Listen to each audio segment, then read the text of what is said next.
not just tech executives. We had a member of Congress from California who was the victim of a honeypot, 4 years ago? He had no idea that his girlfriend was a Chinese intelligence officer. And he's a member of Congress, for God's sake, who has jurisdiction over these tech issues on Capitol Hill. So, we have to assume that there are probably, a few dozen women out there having sex with tech nerds, just hoping to ingratiate themselves. And the tech nerds are probably thinking, God, how did I get such a beautiful woman? Oh my God, I'm a lucky guy. I never thought I could get a woman so beautiful. Well, guess what? You didn't. She targeted you, and she's downloading your computer when you are in the shower or when you go to work in the morning. In this recent interview with John Kiriakou, we uncover the hidden mechanisms of modern espionage and surveillance that authorities would rather keep secret. Kiriakou exposes how cyber warfare now targets the very infrastructure that keeps nations running, and how intelligence agencies have turned everyday technology into powerful tools for mass surveillance. The U.S. atomic clock is in Colorado. It could wreck the national banking system. So the atomic clock is accurate to within something like 1/1000th of a second, right? In fact, you can go onto the shortwave radio bands. It used to be like 11,000 hertz or some, I think it was 11,000 hertz or 10,000, whatever it was. And you could hear beep, beep, beep. That's the atomic clock. And then every 10 or 20 years, they'll add a second to get it back on its exact, its exact line. But the reason we have these atomic clocks is mostly for international banking transactions. Like if the transfer has to be effected at 10:05, then by God, it's got to be 10:05, not a second past or a second before 10:05, 10:05. So, it's one of those things where countries are always fucking with each other. Excuse my language. This would be one of those incidents. There was another one. There was a think tank scholar was arrested in the United States 2 weeks ago and has been charged with espionage for spying on behalf of China. So you said something a moment ago that's true. 99% of people who spy for a foreign country are doing it for the money. And the money can be quite significant.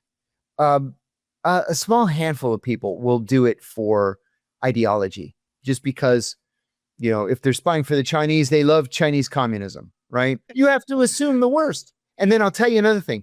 About 6 months ago, the New York Police Department of all organizations cracked this Chinese band of people where they had an office in the Soho area of Manhattan near Chinatown.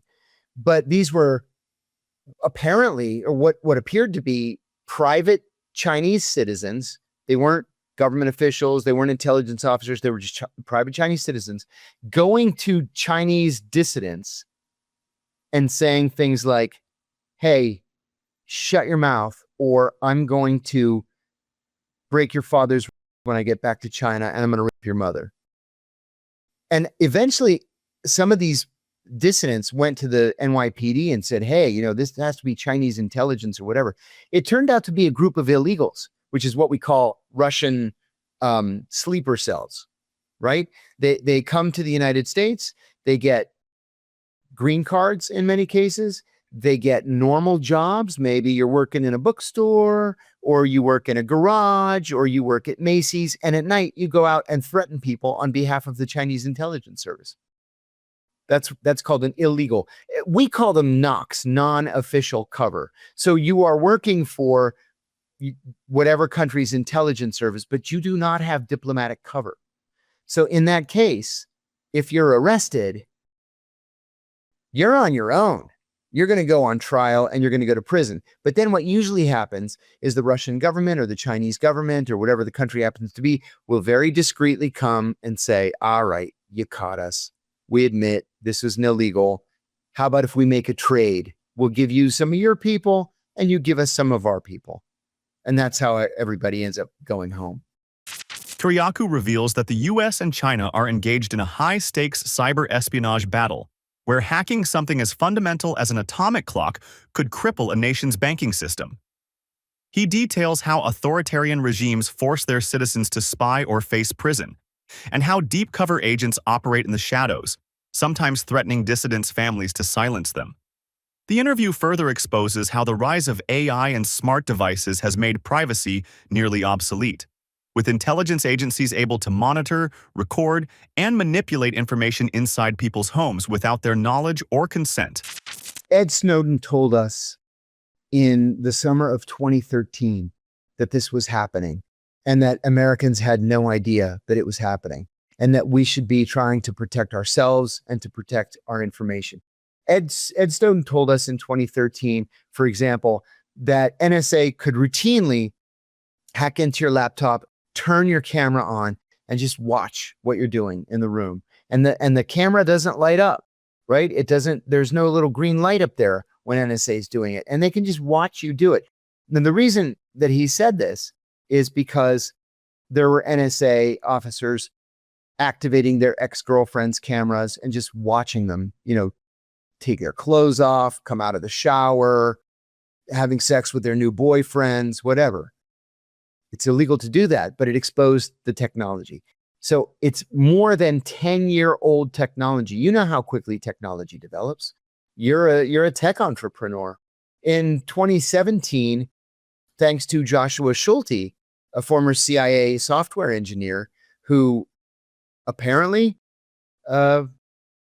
released or was convicted of releasing what are now known as the Vault 7 documents, he showed us how much farther the CIA had gone just between 2013 and 2017 in controlling the technology in our homes. Like you, I have to admit that I've kind of thrown my hands up and I give up. Yeah. If they really, I quote this book all the time, Mario. There's a book written by Dr. Harvey Silverglate, a professor of law at Harvard, called 3 Felonies a Day. And he says that we are so overregulated, we are so overcriminalized in the United States that the average American on his or her average day, going about his or her normal business, commits 3 felonies every single day. With the point being, if they want to get you, they're going to get you. And there's nothing you can do to protect yourself. Well, in part, it's because of the technology that's been developed that we now use in our own homes. For example, these Amazon Alexas, right? How cool is it? You just roll over in bed and say, hey, turn on ESPN, or Alexa, play 70s music, or whatever. But the way that it does that is that it has to constantly listen. It's listening for its name so that it can activate itself. But if it's constantly listening, that means that it's listening to literally everything that's happening in your home. Everything. Same for your phone, Siri. Same for your phone, exactly. Yeah, you just say the name and it comes on. You just said it and mine came on. The stories shared by John Kiriakou illustrate a world where the boundaries between public and private have all but disappeared, and where powerful institutions operate with little oversight or accountability. By exposing these hidden truths, Kiriakou challenges us to recognize the scale of the surveillance state and the urgent need for transparency and reform.